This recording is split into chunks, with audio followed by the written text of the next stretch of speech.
What's going on, y'all? Welcome back to 8 Cubes. I'm KMS. He's Lambie Series. We talk about the 8 most important topics in Marvel Snap, starting with Anti-Venom, a card whose name I am positive I will confuse with Agent Venom multiple times over the course of this episode and the next week. Anti-Venom, however, is a 4/7 with an on-reveal ability that sets the cost and power of the next card you draw to 0. This is quite interesting because there are two 3/3s that have both positive and negative effects on this card that I would expect to see a lot of in the early Anti-Venom metagame. 3/3 number 1 is Luke Cage. If I'm not mistaken, Luke Cage will undo the negative setting of this card. 3/3 number 2 is Mobius, which will also undo it, but for your opponent. In other words, Mobius will counter this card. Luke Cage will make this card very strong. Which of these will we see more of in week 1, Lambie? Okay, yeah. So I think with regards to Anti-Venom, I feel like Luke Cage will be the one that's a little bit more prevalent in terms of like the 3/3 that we see. So because I feel like when it comes to Luke Cage, right, it's already like decent against stuff like US Agent. It's decent against like affliction strategies, which are seen in the game right now as well. And I think Mobius, I haven't really seen much Mobius being played at all, to be honest. Well, I mean, it does work, but like not that much now anyway. So definitely think I will see more Luke Cage. But I want to talk a bit about Agent. And there you go, the mistake, right? Immediate. The mistake straight up off the bat. Alright. Right. I want to talk about a little bit about Anti-Venom, the card itself. So set the cost and power of your deck's top card to 0. Normally, when you think of this kind of cards, you are looking at cards that have high cost and slightly lower power to begin with, right? So you don't really feel the downside even without like the Luke Cage. So off the top of my head, I think of things like Arnim Zola. To a certain extent, like a 0 power Doctor Doom can never be bad as well. Yeah. Even if you draw a Sarah for 0 cost, I mean, you don't really ever play Sarah for the power. Like you play this and then you draw like basically anything that is like higher in cost and lower in power. But at the end of the day, it's like drawing a free card anyway, right? So like, what if you draw a 2 cost or 1 cost or a 3 cost card? You don't really mind, even if it's like not the biggest discount ever, because it's sort of just free, So I'm really very interested to see where we can land with Anti-Venom as a card. Also, that you never really feel bad just slamming this on turn 4. Let's be real here. Like you can just literally slam this on turn 4 and see what happens with the draw, and then go from there, because it's a 4/7, right? Like you wouldn't mind playing something like that. What I'm hopeful for from this card is that it will give more mid-range decks a way to fight back against this bounce and Agent Venom kind of metagame that we have going on. I'm not saying there aren't mid-range decks that can do it, but what I'm hoping is it'll open up a little bit of a space in the metagame for, like, the kind of deck that wants to play Super Scroll, but can't because it's giving up too much power output. This is the kind of thing that will allow you to cheat that energy and play those tech cards that are relevant in this metagame right now without sacrificing too much, right? When you look at the deck that Browde played in the Creator Tournament, that's the kind of deck where I think it could actually legitimately shine. You get a Luke Cage in there. You get some maybe stuff to go alongside the Luke Cage in there. Some sub-theme afflict stuff maybe, depending on how the metagame shakes out. And suddenly you're cooking with gas again. And like these decks that were unable to afford these clunky, expensive tech cards due to their cost are now maybe going to be able to fit them in because they're cheating that energy in other ways. And I think that that is the kind of thing that might be able to open up this metagame. Also, I mean, just like on a base level, this card says 4/7 on it. It probably doesn't go in any Agent Venom decks, and I'm happy about that too. I am worried about the week 1 metagame, though. I'm especially after Toxin came out and all I had to play against was like Ghost Killmonger, Invisible Woman Killmonger. Like, I am a little worried that there's going to be a lot of, let's say, Pixie Mobius happening week 1. I'm a little bit concerned about that. But I do have, I don't want to say I have a high prediction for this card. I have high hopes for this card. I want this card to succeed because I think if it does succeed, it'll be a different kind of success than what is currently major parts of the metagame. Yeah, the mid-range call-out is actually very interesting, and I feel one of the important things to touch on a bit more, which is because like if you are building like a combo-centric deck with this card, right, you kind of really need to draw exactly a specific piece that you want reduced with after playing Anti-Venom, right? But with the whole mid-range theory, it kind of just lets you like with the like versus bounce example, it lets you like cheat mana in a way that like you don't really care what you're reducing, right? Like for example, let's just randomly say like let's just say you draw a 0 cost Mobius, that kind of thing, or like a 0 cost cost tech card. Like, it doesn't matter, right? Because you never really play that card for the stats, but it's just cheap enough so you can fit it into your curve with other things alongside playing a 4/7 on the previous turn. So like I feel like this could be more splashable than we think for sure. Yeah, like that's what my hopes for this card are. That it's like, do you remember those like Cersei Annihilus mid-range decks? Yeah. That's the kind of thing I want this to bring back. Also, the Cersei interaction, worth calling that out. You get your big expensive on reveal guy, then evolve it into a bigger guy. Cersei letting you get like, you know, imagine a 0-cost Annihilus, right? 0-cost Annihilus turns into a 6-drop, stuff like that. Like, there's cool stuff that this card can do. I just worry that all the cool stuff sort of gets hidden under the Luke Cage Mobius of it all. Yeah. Oh, sorry. I just want to add one more thing because I just thought of something as well, because I realized what kind of mid-range deck this lands up in. It could really just be one of those Dark Hawk cards, right? Because if you look at the Dark Hawk shell, it's like Rock Slide. Okay, yes, it's like a 4/5 or whatever. But like, if you are drawing it and playing the rock guy for free, right? 2 rocks in your opponent's deck, and you don't really care because you have other stuff that's like maybe a bit clunkier to play on the same turn as well, right? And obviously, if you draw a Dark Hawk, it's like a 0/0. You never care about the base power to a certain extent. So like, this feels like if it's a mid-range card, it's gonna be a mid-range Dark Hawk card, and we already know that people love playing the rocks package. If there's a mid-range deck that their turn 5 play is a 5-drop, they are probably interested in this card. And that's what I like, because we currently do not have a lot of mid-range decks that applies to. Next up, our in-review segment for Toxin. I honestly think we can kind of, like, I don't know how much there is to say. They made a card that's really good in bounce, and it is really good in bounce, and bounce is really good. And you probably don't want to be playing bounce without it. And when I look at this season, I honestly see a few cards that seem to be designed in that way. And what I really want to know is, what is your opinion, both you, Lambie, and you watching this, yes, you specifically, what is your opinion on when they make cards that seem tailor-made for certain archetypes? Because there's levels of this, and I think Toxin and Scorn specifically are like very, like, on the scale of like cards that obviously are for one thing and one thing only, they are like 9s or 10s on that scale.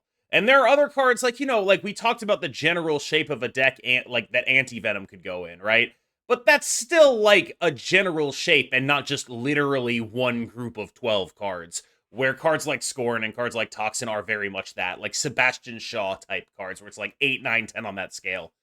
What do you guys think, and you, Lambie, I'm asking you this question right now as well, about that kind of design? How often can they go to that well and make an X-23, a Sebastian Shaw, a card like that that's just like very much for one deck? How often do you want to see that per season? Well, this is a very non-specific question, honestly, but I do feel like they are doing a good job of not making it too often. I think, like, in general, it's okay. You know, like, Toxin is obviously a bounce card, and then Scorn is obviously a discard card. Like, I don't think they are going overboard. It feels like there is like a nice balance of like generic good cards and like deck-specific good cards. But obviously, the deck-specific good cards kind of, in my opinion, have to be like better than the generic good cards, you know, because I feel like if it only goes in one place and it's only playable in one place, it has to be obviously good in that one place. Whether it's too good, I think with Toxin, I don't think it's actually too good, because talking specifically about Toxin, right, I feel like the bounce deck in general is one of those like glass cannon decks, right? Like, it's very fragile. It like breaks down at the side of a Killmonger, breaks down at the side of a Shadow King and stuff like that. So I think it's really fine to give it like a powerful enabler, you know. I don't think okay, actually, based on this topic and also kind of like the next topic as well, I don't think they can print too many Agent Venom style cards. I feel that one is a problem. We will address it later. But like, I think when it comes to like archetype specific good cards, I'm really down to, like, for them to make like those cards to be a bit better, you know, because I feel like since there's only one home for them, might as well make it like good enough to be always playable in that home. All right, I mean, let's talk about the most obvious, like, very good card in the game. And It's the best card in the game, man. They mentioned that it wasn't exceeding balance thresholds, right? And I don't know what those balance thresholds are, but I can only imagine that if it's not exceeding those balance thresholds, it's like there are 3 decks that are right under those balance thresholds that all play this card. And I think that, like, one of the things that really sticks out to me about the discussion around Agent Venom is just how certain so many people in my comments are that they're going to nerf it as soon as the season is over.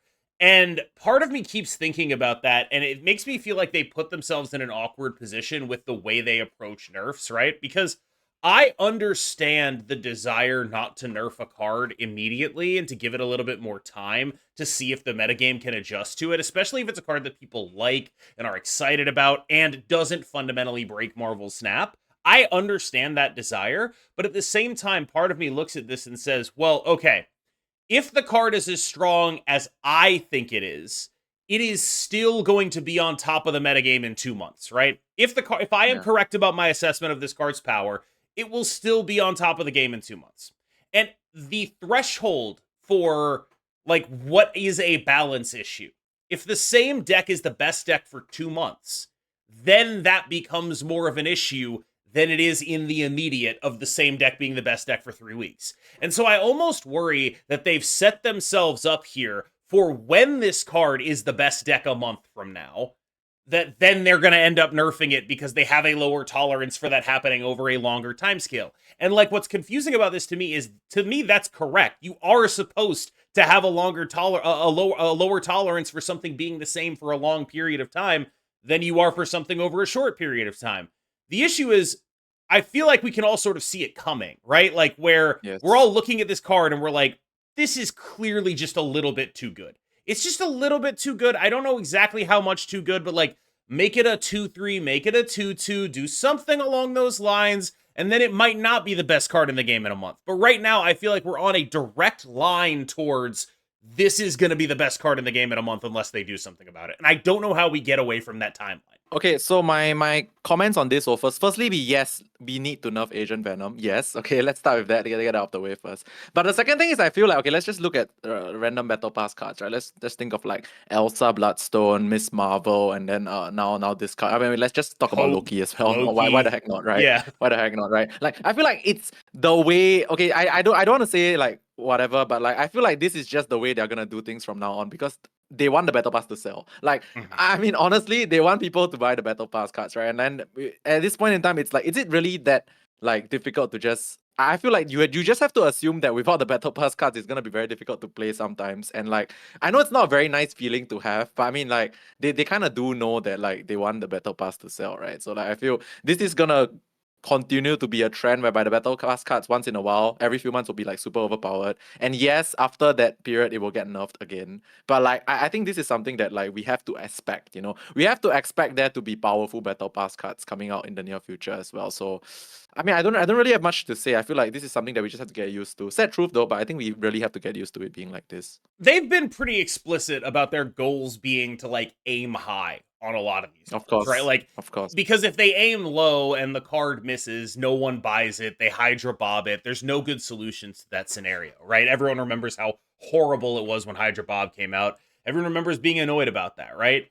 And I am sympathetic to the predicament that they're in with this, where it's like, look, we probably have to aim high, and then if we aim high and it's high enough but not high enough to be like an obvious balance issue, the way something like Elsa was, where Elsa got nerfed 3 weeks into existing while she was still on the season pass. This is not that. Like, it's not that level. It's like if Elsa was not broken. It's like a little bit worse, right? And so they're in like what I would call what would normally be like the sweet spot of like, this is a card that is good enough for everyone to play, but probably isn't broken. But that sweet spot expires the longer it is the best deck in the game. Yes. And because they like changing the metagame, I don't think they're going to be happy with it being the best deck in the game long term. And I think they're basically setting themselves up to nerf it in like a month. And I like that is a problem because like it feels like there's the only possible good battle pass card now is like Gwenpool, where it's like the card is good, but not a staple and just a good card. And you're happy that you have it, but it's not like the best card in the game. And every time they exceed Gwenpool numbers, because of the ubiquity of the season pass, because it's the easiest and most accessible of these cards that come out, it ends up being more of a problem. And I really wonder about that. Like, I wonder if they've almost set themselves up to fail with the way they have to approach this stuff. Because every time I try to like do a process audit of this, where like go through step 1, 2, 3, and 4 of why they would make a decision like that, it all makes sense. Every one of those steps makes sense Is this the least bad timeline? Is that just what we have to accept? That like this is the best possible world we can live in? I don't know. I mean, since you mentioned Gwenpool, I think Gwenpool was one of the few that kind of just was like they aimed a bit high but not too high, right? Like it kind of just like worked out for Gwenpool. But this Agent Venom thing, is it really not as dominating as what Elsa was? Because I really do think, It's right, that definitely like not. I think There's it's no way. similar to a certain extent though, because like Elsa was built around like when Elsa was like the way she was at the start, like many decks were built around her, right? Agent Venom also has like a slew of decks that were just totally built around like Agent Venom being the best card. And like building around Agent Venom couldn't go wrong, you know? It's like Yes. building around Elsa back then couldn't go wrong as well. So like if the meta is entirely like centered around building around this Battle Pass card, like doesn't it have like a very similar effect as well? I think Elsa was a notably stronger card.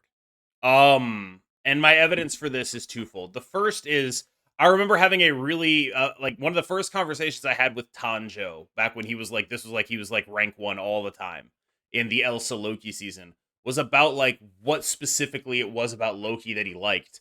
And it was like the fact that I can get a second Elsa. And like the fact that we have one of these other like Ah, famously incredibly broken cards being relegated to second fiddle to Elsa Bloodstone at the time I feel like is a big important note there. Like this wasn't like Elsa and Loki. It was like Loki is there to get your opponent's Elsa. That's how dominant she is. And while I agree that like it is similar to Agent Venom, the supporting package around Elsa at the time was genuinely much stronger than what AV has access to now. We had okay. old Angela, old Kitty. Like we were doing really dumb stuff consistently in that deck.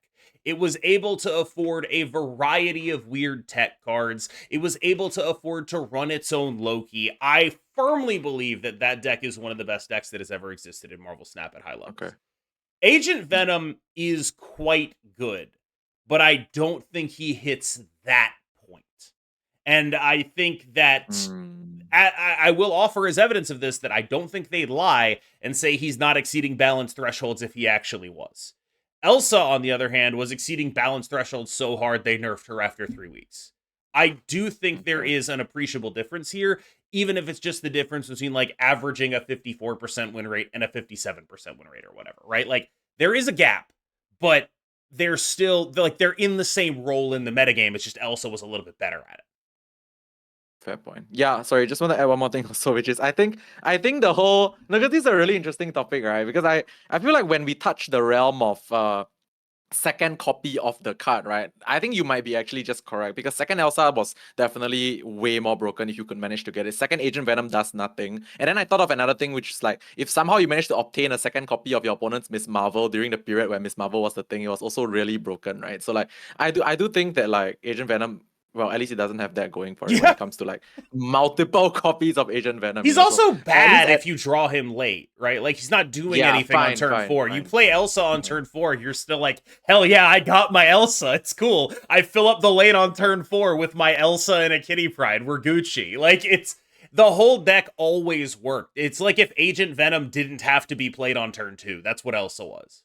Mm, This is normally about that time of the month where we start talking about the Destroy Bros. This is like a common topic for those who've been watching for long enough. Lambie loves talking about the Destroy Bros, the infinite conquest gamers who seemingly only have access to Destroy.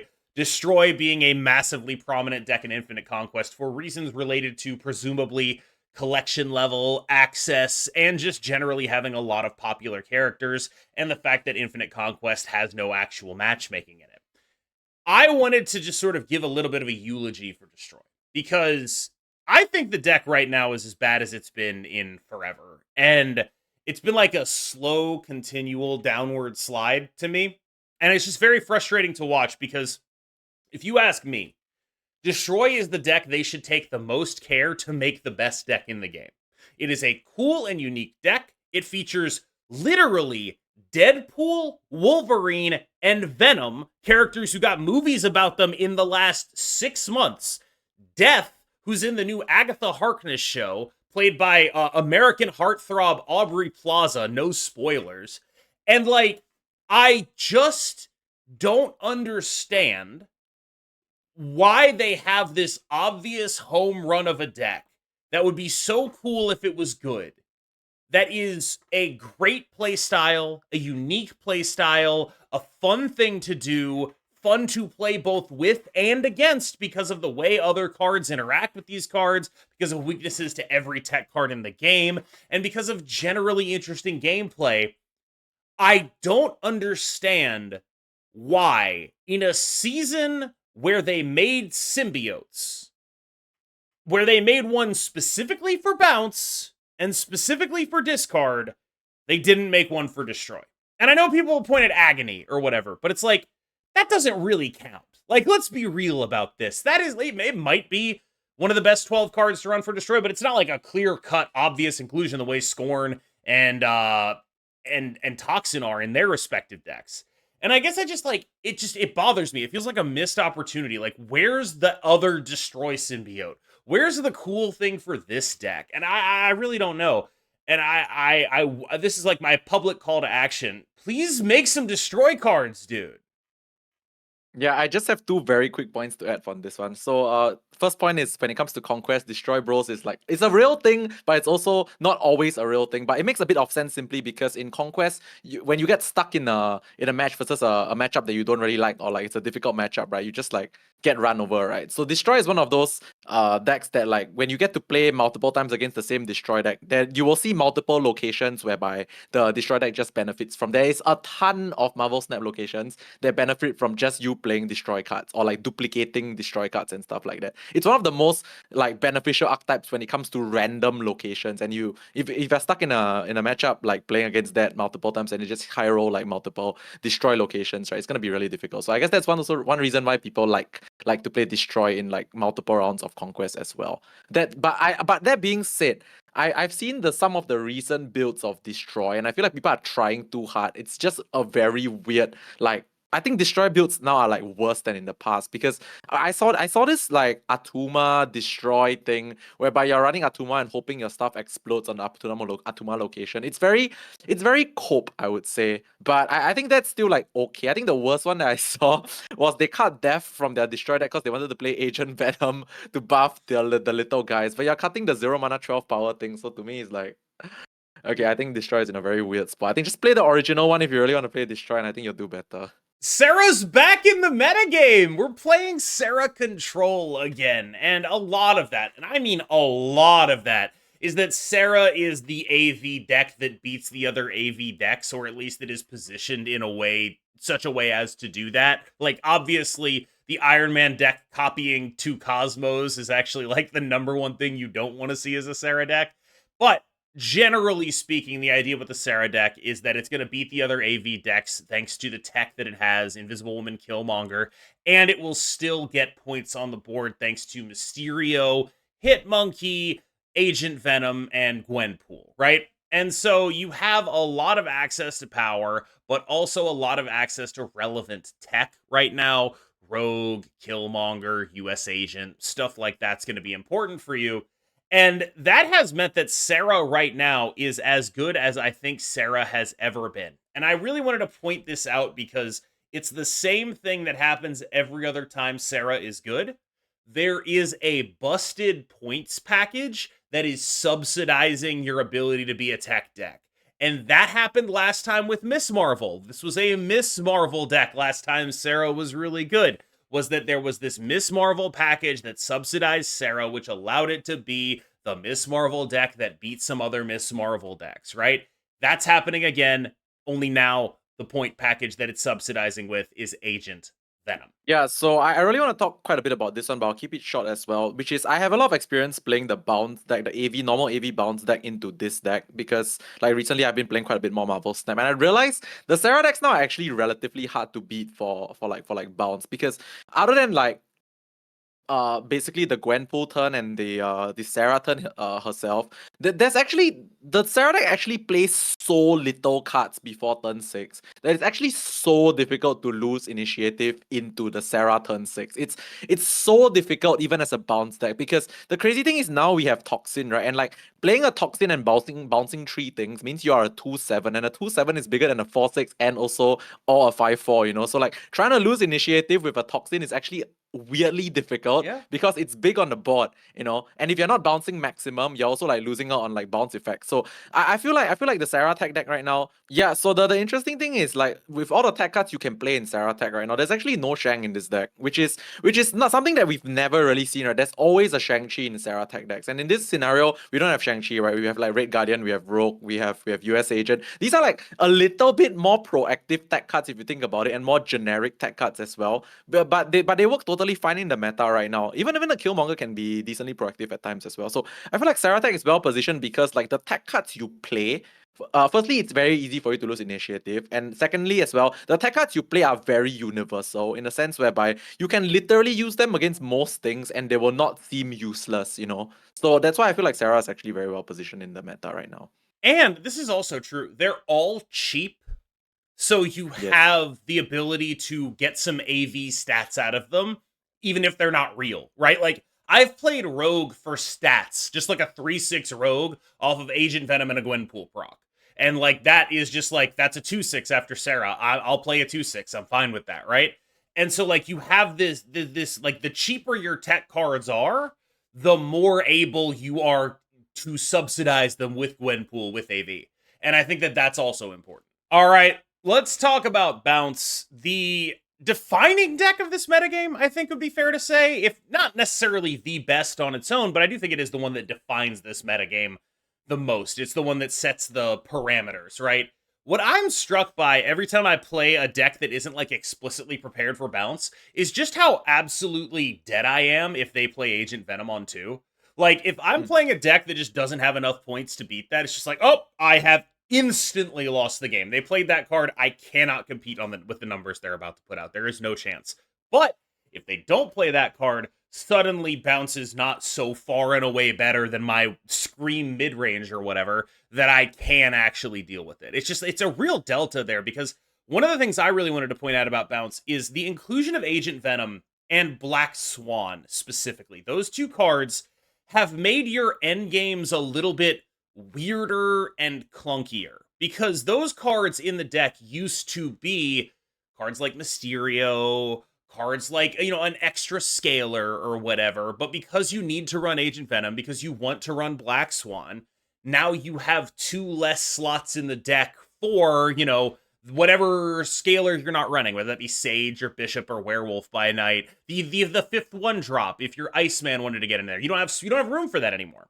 And that means that your final turns are often kind of weird, because if you've activated your Black Swan, then suddenly you're playing like a Hit Monkey, a bunch of 1-drops, and you actually ended up cutting Mysterio or whatever, right?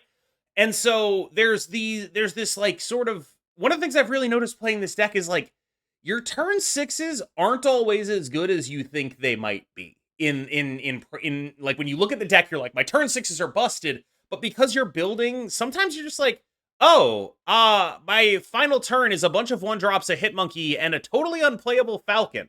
And it's like, that's interesting, right? Because you have 3 bounce cards. You're probably going to not use all 3. One of them is probably going to be in your hand at the end of the game, and you end up skimping on payoffs and scalers a lot, the way these decks are built.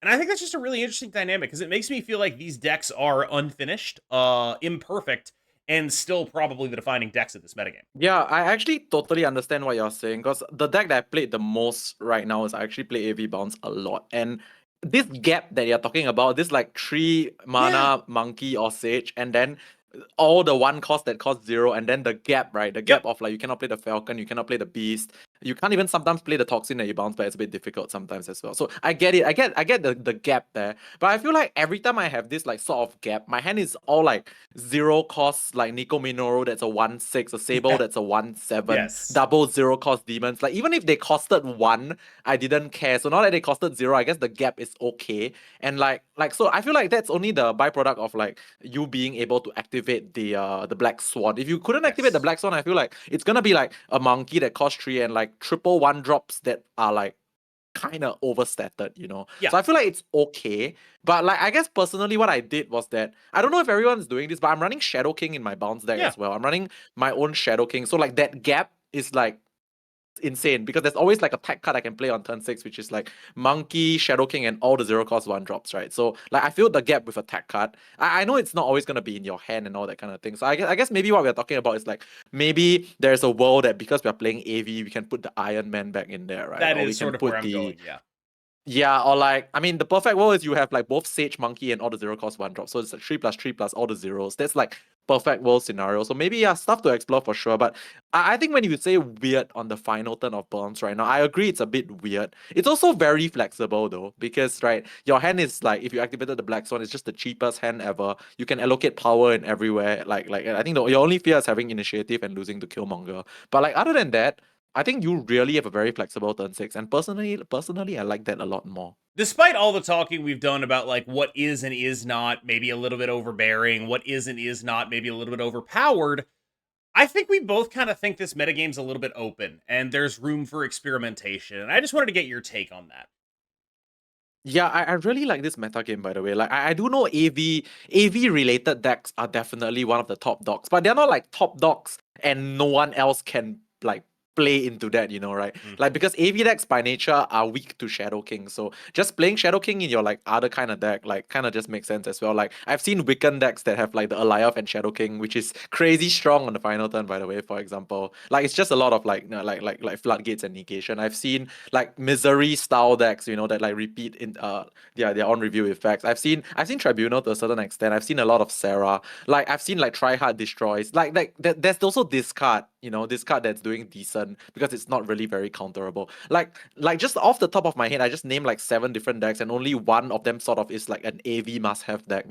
So I think like the meta right now is very friendly to experimentation. I think that's the right way to put it. It's very friendly to experimentation because even though AV is kind of like the best thing to do, it's not the best and it's impossible to beat, that kind of thing. I even saw Zoo, it's like stuff like that. So this meta really is very. I guess one reason why I really enjoy it as well is so because I feel like I can play whatever I want, and I also get to play against so many different things, and it all feels like they are playable. So yeah, I kind of really like the meta right now. Finally, ever so often on this channel, we talk about my struggles with tilt. I like putting my flaws on front street because at least that way everyone's aware of them to begin with. I have been struggling with that a lot recently. I had a really bad session. I ended up streaming for like 14 hours, and my goal was Wow. basically to turn that session into a positive, to really try to embrace being a content creator rather than someone who defines himself by his rank, and try to make good content even when I'm losing.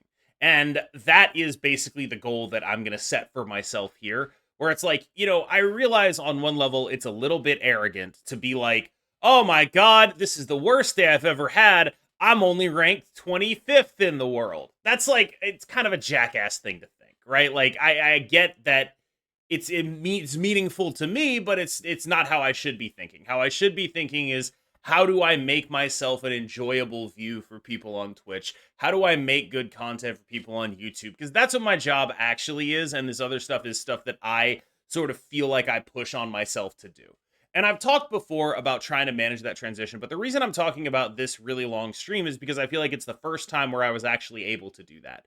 And despite the fact that I was like upset and sad, I was able to take that and try to channel it into making good content anyway, to not let it affect the mood of the stream or the mood of what I was doing, but rather treat it as something aspirational. We're going to try to get it back. Maybe we will, maybe we won't, but we're going to do our best, and we're going to try to learn, and we're going to do our best, play our best. Every game is a new game. And I bring that up just to say, like, I'm not like, oh my God, this was a breakthrough for me, but I've never been able to do that before. And hopefully I'll be able to take that success and build on it in a way that allows me to be a more upbeat, happy, and approachable streamer. And I wanted to put this on the end of it, not necessarily to keep me accountable, but just to sort of let you know, like, hey, this is one of my flaws, and here's how I'm trying to address it. So that's me. Yeah, before I say what I want to say, I just want to ask also, like, because this is interesting for me, and also I'm quite happy for you, which is like what do you think was the thing that you did right during this stream that made you able to stay positive through that 14-hour grind fest? Like, what do you think was the thing that you did that made it like good for you? Realizing that if I didn't try to take something away from this, I come away with absolutely nothing. Mm. Like, if I didn't try to at least turn this into gaining a life skill, into being better at my actual job, into hopefully making it more sustainable for me, then I would have come away from that day minus 100 SP, minus 14 hours, and sad. And the I best I see. can do there is come away from it, minus those first two things, but happy and at least a little bit proud of myself for having a foundation to build on going forward. And that's sort of what happened there. Yeah, nice man. Yeah, I'm honestly glad for you. But I just want to add one thing, which is also I feel like I think at the end of the day, because we are invested in what we do, right? So getting a little bit upset at like the outcomes not being the way we want to, I feel like it's very validated. Like I think like getting upset and going crazy and throwing tantrums is not the right way of doing it. But like getting upset because we care is totally fine. It's just how you manage the upsetness, no? And the fact Yeah. that you said that you managed to do it was like I think like super important. So TLDR, getting upset is fine. It's just like how you deal with being upset. Yeah. And I have a long way to go, and I'm not putting this on here to say, like, haha, I did it. I beat Tilt. Because to me, this is like the very beginning of a journey in an attempt to become a better person. But like, if for the first time, it actually feels like I took a step. And Nice. I've been struggling with this for years and years and years, and I've never actually felt like I'm meaningfully improved. I've improved, the way I reacted to it, but I never feel like I've improved, that internal switch that never The got flipped. feeling, right? Yes, yes, the feeling is always there, right? And for the first time ever, I feel like I improved on that. And Nice. so that's what I wanted to talk about here. And that's what I did talk about here. All right, y'all. Thank you so much for making it through that video. As always, I have been KM Best. You have been phenomenal. He has been Lamby Series, and he's about to take us out. I'm still MB Series, and thank you so much for being here, guys. Like, comment, and subscribe, and see you guys in the next one. Bye bye.